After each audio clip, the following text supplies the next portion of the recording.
అందరికీ నమస్కారం. నేను మీ రాజా. ఈరోజు మన రెసిపీ వచ్చేసి ఒక మంచి రోమాలి రొట్టి రెసిపీ చూపిస్తానండి. రోమాలి పరోటా. మరిగే నీటిలో పిండి వేసి చేశారంటే ఒక మంచి రోమాలి రొట్టి పరోటా వస్తుంది. దీన్ని చేయటం కూడా చాలా త్వరగా అయిపోతుంది. కుక్గా చేసుకోవచ్చు. చాలా సాఫ్ట్గా ఉంటాయి. టేస్ట్ మాత్రం అదిరిపోతుంది. ఎలా చేయాలో పూర్తి వీడియో చూడండి. రెండు వీడియోలోకి వెళ్దాం. ముందుగా ఒక మిక్సింగ్ బౌల్ తీసుకొని అందులోకి వేడి నీళ్ళు, కాచి పెట్టుకున్న వేడి నీళ్ళు వేసుకోండి. ఒక కప్పు దాకా. ఇందులోకి ఒక టీ స్పూన్ దాకా చక్కెర వేసుకోండి. ఒక 1/4 టీ స్పూన్ వరకు ఉప్పు వేసుకోండి. వేసుకొని ఈ చక్కెర ఉప్పు అంతా బాగా కరిగిపోయే విధంగా కలపండి. చక్కెర వేయటం వల్ల రొట్టెలు వచ్చేసి కలర్గా వస్తాయి, మంచి కలర్లో ఉంటాయి. అందుకోసము చక్కెర వేసుకోవాలి. ఇలా కలుపుకున్న తర్వాత ఒక కప్పు దాకా గోధుమ పిండి తీసుకోండి. మరొక కప్పు వచ్చేసి మైదా పిండి తీసుకోండి. అసలు ఈ రెసిపీ వచ్చేసి మైదా పిండితోనే చేస్తారు కాబట్టి నేను ఇక్కడ హెల్తీగా ఉండాలని కొంచెం మైదా కొంచెం గోధుమ పిండితో చేస్తున్నాను. ఈ విధంగా చేయటం వల్ల కొంచెం హెల్తీగా ఉంటుంది. ప్రతి ఒక్కరూ ఇష్టపడి తింటారు ఇలా చేసి పెట్టారంటే. బయట తెచ్చుకునే దానికన్నా ఇంట్లోనే ఈ విధంగా చేసుకోవచ్చు. స్పూన్ తీసుకొని అయినంత వరకు అంతా బాగా కలపండి పిండి మొత్తము. ఇక్కడ మనం వేడి నీళ్ళు పోసాం కాబట్టి కొంచెం వేడిగా ఉంటుంది కాబట్టి ఫస్ట్ స్పూన్ తీసుకొని కలుపుకోండి. ఆ తర్వాత చేయితో కలుపుకోండి. ఇప్పుడు వచ్చేసి ఒక టీ స్పూన్ దాకా ఆయిల్ కూడా వేసుకోండి. వేసుకొని అంతా బాగా కలపండి. ఇక్కడ వచ్చేసి మనము 1 కప్పు వాటరే పోసామండి. 2 కప్పుల పిండికి 1 కప్పు వాటర్ కరెక్ట్గా సరిపోతుంది. మళ్ళీ మీరు ఎక్కువగా పోయాల్సిన అవసరం లేదు. నేను చెప్పే పద్ధతిలో మీరు చేశారంటే మీకు పర్ఫెక్ట్గా వస్తాయి. ఈ లోపల మీకు ఒక చిన్న రిక్వెస్ట్ అండి. ఎవరైతే నా ఛానల్ కొత్తగా చూస్తుంటున్నారో సబ్స్క్రైబ్ చేసుకొని చూడండి. ఇలాంటి స్నాక్స్ రెసిపీలు, బ్రేక్ఫాస్ట్ రెసిపీలు మన ఛానల్లో చాలా ఉన్నాయి. అవి కూడా చూసి చేసుకొని తినండి. చాలా ఈజీగా చూపిస్తుంటున్నాను. తప్పకుండా ట్రై చేయండి. ట్రై చేసి ఫీడ్బ్యాక్ నాకు చెప్పండి.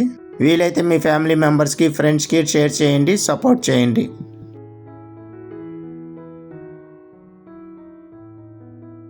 అంతా ఇలా కలుపుకున్న తర్వాత కొంచెం ఆయిల్ రాసుకొని మూత పెట్టుకొని ఒక 10 నిమిషాల పాటు వదిలేసామంటే పిండి అంతా బాగా నానిపోతుంది.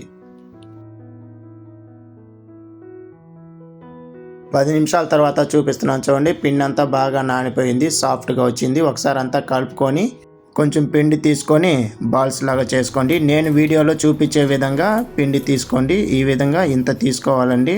అప్పుడే మనకి కరెక్ట్గా వస్తాయి. ఈ లోపల బైండింగ్ కోసము ఒక చిన్న మిక్సింగ్ బౌల్ తీసుకొని 2 స్పూన్ దాకా కార్న్ఫ్లోర్ అయినా మైదా అయినా వేసుకోండి. అలాగే ఒక 2 టీ స్పూన్లు ఆయిల్ వేసుకోండి. వేసుకొని బాగా కలిపెట్టుకోండి. చపాతీ రుబ్బే ముందుగా కొంచెం ఆయిల్ రాసుకొని పిండికి కర్రకి కూడా కొంచెం ఆయిల్ రాసుకోండి. ఇక్కడ వచ్చేసి పిండి అంతా చల్లుకోవటం లేదండి. కొంచెం ఆయిల్ని రాసుకుంటే చేస్తేనే పర్ఫెక్ట్గా వస్తాయి. ఇప్పుడు చపాతీలాగా చేసుకోవాలండి. వీలైనంత వరకు తిన్నగా చేసుకోండి. ఇలా రుద్దుకున్న తర్వాత మనం ముందుగా చేసి పెట్టుకున్న బైండింగ్ కోసం పిండి మొత్తము ఇందులో వేసుకొని బాగా స్ప్రెడ్ చేసుకోండి. తర్వాత నేను వీడియోలో చూపించే విధంగా ఫోల్డ్ చేసుకుంటూ చేయాలండి. అన్నీ ఈ విధంగా చేసి పెట్టుకోండి. ఇందులో ఒకటి తీసుకొని మిగతా ప్రాసెస్ చేసుకుందాం. ఫైనల్గా రోమాలి రొట్టె కోసం షేప్ అనేది రెడీ చేసుకోండి. ఈ విధంగా రుద్దుకోండి. బాగా పలుచకొచ్చేలాగా రుద్దుకోవాలి. స్టవ్ ఆన్ చేసుకొని తవా ఫ్రై పెట్టుకొని కొంచెం నూనె రాసుకొని మనం ముందుగా రుద్ది పెట్టుకున్నట్టు చపాతీ పిండి వేసుకోండి. వేసుకొని మీడియం మంట మీద బాగా కాల్చుకోవాలండి.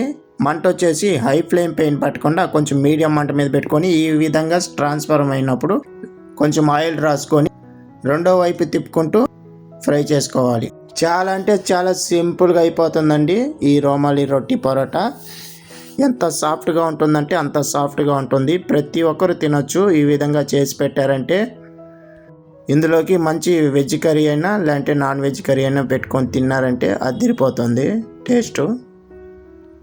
తప్పకుండా మీరు కూడా ఇదే విధంగా చేసుకొని తినండి.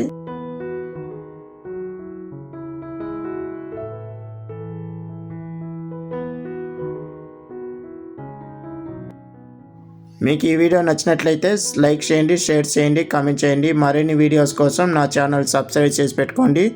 ఇలాంటి మంచి రెసిపీలు చేసి చూపిస్తాను. ఇంకా మన ఛానల్లో చాలా ఉన్నాయి, అవి కూడా చూసి చేసుకోండి. ఈ వీడియో పైన మీ అభిప్రాయం చెప్పండి. మీకేమైనా డౌట్ ఉన్నట్లయితే నన్ను అడగండి. తప్పకుండా రిప్లై ఇస్తాను. మళ్ళీ వీడియోలో కలుద్దాం. ధన్యవాదాలు.